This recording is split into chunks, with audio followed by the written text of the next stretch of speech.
great. Another top 5 at Atlanta. I mean, another great finish here. And that's what you try to do. It's a little bit harder to get from point A, you know, and then 260 laps later getting to point B without getting caught up in trouble. But our car was great. You know, I think we could have. We handled better than others. Some guys handled a little better than us, but we just never could quite get those first couple rows to be able to control a lane. But luckily, we chose the right lanes at the right time, and you know, the bottom lane kind of broke up, and I was able to shoot to the bottom. I missed the opportunity to go to the bottom with about 20 to go when the top lane, the first 5 or 6 got clear, and I told myself, man, that was the difference, because you have to be up front in the line, just because there's not a whole lot of opportunities to be 3 wide here, because it gets covered pretty quickly. But you know, I'll take a 4th, and I'll go to Coda, and you know, great points today, and you know, having some fun. What about this track really suits your driving style?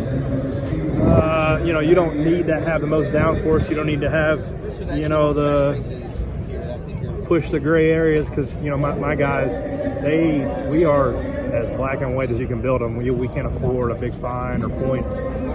So when you used to come to Atlanta, you'd have your tricked out track bars, you'd have your bodies and your sway truck car bushings, and if you don't, then you run 30th. And before that, we have long days. But now, it's kind of like an old wore out Daytona before they repaved it, where it's slick and bumpy. You can use your head and lift when you need to get the right front, you know, under the tire to be able to formulate runs. It's not straightforward like a Talladega. You know, I think that there's a little bit more of in the driver's hands to where you position yourself and how early you can get track position and hold on to. And this place has been pretty good to me, so I'll keep liking it. Can you take the bottoms much stronger there in that 3rd stage? Nobody could run it in the first half. Everybody could run it, they just chose not to. You know, the cars, cool day, the track had a lot of grip. It was just everybody was content to log miles the first stage. Nobody, like, it's hectic running side by side at 200 miles an hour for 40 laps, right? Like, nobody wants to do that. So the first stage, everybody's kind of content to ride. Somebody will try the bottom, try to get something going and get shucked. But towards the half, after that re-rack, after the green flag stopped in stage 2 is when track position became a premium, and you had to just go wherever you could. And that's when you saw the bottom just gain some strength. Obviously, shorter way around the racetrack. But the track was cool, so the track had some grip, so that's why the bottom was dominant the other race. Can you take us through those last few laps? What moves got you into the top 5? So I was probably running 6 car on the outside lane, you know, and I was always buried. The bottom was always covered by 2 or 3. The bottom lane broke up, so actually the Toyotas tried to make it 3 wide. I shook the 11 and made it to the middle, got some help, and I was clear to the bottom. I was able to fill bottom behind Joey, and Joey was backing up, so I gave him a big shot, gave him in the run into 1, that he got to the regular quarter of the 6. And then I just didn't have enough help down the back to formulate a good run through 3. And luckily I didn't get turned right into the fence, coming to the checkered, so it's great. What do you make of this racing, Corey? I mean, obviously it's pretty good for you here in Atlanta. Man, I think that if you ask the majority of the drivers, they're gonna kind of, like, as this track wears out more, they're gonna start to like it. I mean, I like it wasn't easy. Like, you had to drive the things that you're sliding around. It was easy to put yourself in a bad aero spot. You always had to be on your toes. You couldn't get lazy because somebody was gonna put you 3 wide. You obviously had to execute your green flag pit stops. Couldn't speed. I mean, you had to put a complete day together. So, you know, to each their own, but for me, this takes, you know, on paper, a 30th place team with, you know, our budget and our people and the amount of information we get, that we can come run top 5. So I like it, man. You say a 30th place team, but you're pretty much top 15 every week. Can you be a playoff guy without winning a race, or do you still have to win a race? Man, it's freaking hard. What are we, 6-5 races in? You know, just where a team like ours gets buried is just like the week after week preparation, where, you know, we're just trying to get a lot of times just the cars done in the truck to go, where, you know, some of your teams are 2 or 3 weeks out and just massaging on it. So I think the grueling, I'm hopeful that the meat and potatoes of the season, the dog days of summer, we can keep running and keep the level of preparation we're bringing to the racetrack. But, you know, we're getting some help from Hendrick, and obviously paying off with underwing scans and, you know, some setup help. So hopefully that continues to translate. And, you know, really and truly, I've got a lot of confidence right now, and that certainly helps too. Can you talk about what this was? Floor it, Bob. But no, I mean, was there a certain driver you were looking to help, or was it? You have no friends. I brought my friends with me in the motorhome this week. Obviously, when you give big shots to your buddy Joey, you know, like I would rather see him win than most. You know, he's been a good friend of mine for 15 years. So it just so happened that his big ass was in front of me at the end, and I didn't have any choice but to hit it. So you know, I knew it was going to make it complex with not a lot of Chevys up there because there's 3 Toyotas pretty married to each other. So I was interested to see what they did, and they actually kind of broke up. So that's kind of what started the chaos coming to 1 to go. And we're the highest finishing Chevy, so that's a good thing for us. Were you surprised there wasn't a wreck there on the last? Yeah. I mean, there's a huge shot down the backstretch from the outside lane to get Joey out front clear. That's usually when you see guys get crossed up and wrecked. But you know, that's why it was nice to see that we were all professionals today and didn't run over each other. Can you talk about what this result means for Spire Motorsports?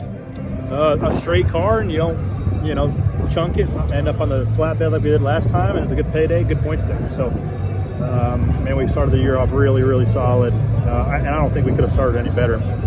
We missed it a bit last week in Phoenix, but you know, we come back and rebound and put a good payday in the bank, and you know, a couple points on the guys that were racing around as well, because you know, it's inevitable that a lot of guys who are in front of are going to catch us just from, you know, those guys are the ones that run top 10, top 15 consistently. So we have to get to where we can, you know, on any given intermediate, any given short track, run in the top 15 a little bit better.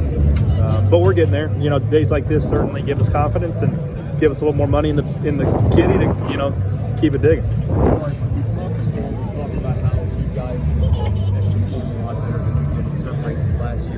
Stage 3, it seems like you guys were consistently up in the front here in the top 10, putting you in position to get a top 5. How would you assess the execution of your team right for today? I don't think we could have done better. I don't think we could have done anything different. You know, our green flag sequence was, I think it was a net positive. We got a stage point there. The only thing I could have done different, I'll look back on, was just covering that bottom lane when I had the opportunity to with like 18 to go. I didn't anticipate that bottom being as strong and as long as it lasted. I thought that they were going to give up a bit, but they were able to maintain down there. And if I'd have just covered that, I'd have been leading that line, and you know, who knows what could happen. It's third straight race here where you've been in a position to you know, at the end with a really good shot to win or be in a good position, top 5. So do you feel good, or do you walk away thinking, man, you know, you got to start capitalizing, or is it moral victory, or is there no such thing as moral victories at this point? Hell yeah, there's moral victories, because you get your pee-pee smashed 35 weekends out of the year. You know, it's just, here's an opportunity where you can win, and you know, when you can run fourth, there's so many good things wrapped up in that. You know, I think a lot of drivers, you know, I don't know why, like this mindset or like this attitude after the race of like, oh, second sucks, man. I don't know what the podium was from F1, but I'm sure the guy second was popping champagne bottles and having a blast. So, you know, for me, it's huge. And for our team, it's huge. So I'm going to be proud of my guys, I'm going to be proud of our effort, because there's a lot to be proud of. I know you're hesitant to call yourself a legit championship playoff guy points-wise. Hey, I know you've been kind of downplaying yourself, but with another Atlanta coming up before the playoffs, though, do you feel there's a legit way for you to win and get your win? Well, yeah. I mean, that's what, you know, this one circled. You know, and like our owner Jeff Dickerson said today, it's like, you know, you come in here and you run good both races, and you think coming here and think the place owes you nothing. Like, it owes you nothing. These guys don't owe you nothing, right? These guys are professionals, and every time you line up to them, they want to kill you. And that's why I want to kill them too. So, you know, we're going to go to Talladega, and we're going to go back to Atlanta, and we're going to have another shot at Daytona to, like you said, pull off a day versus 35 Goliaths and try to steal a spot in the playoffs. Now, before this 3-race run in Atlanta, though, you hadn't really mixed up in the front very much. Does this kind of help you kind of develop that the tool arsenal of tricks for when you get that situation again? I think it's just as much as for me, you know, you learn, but this race is like a speedway, and a lot of lane choices and pushing land and just the amount of aggression. But at the end of the day, I think the biggest thing is just my competitors seeing me up there, you know, when the pay window's open, you know, and being the one that they choose to go with versus not like they used to. I mean, it was just anytime the 7 was up there, it was a race to who could shuck them first. So, you know, as guys start to see me get comfortable with me being up there and being a contender, you know, I think just it'll start bouncing around really well. Nice work. With how good the season has already started for you, what's the attitude in the shop been like? Is it better than what it was? Smoked your ass too. Smoked your ass too. Go load your shit up. Go. Let's go. Zip that box up. Well, I was going to ask if the attitude's better than what it was last year, but I think that pretty much answered that question. But in all seriousness, how's the shop's attitude after such a good, strong start to this year? It's been good. I don't know what it is after. It'll be a good week for sure. Gotcha. It'll be a good week. This is Harrison Burton, driver the number 21. Make sure to hit that subscribe button. Also, check out one of these 2 videos beside me. Visit frontstretch.com for more racing content.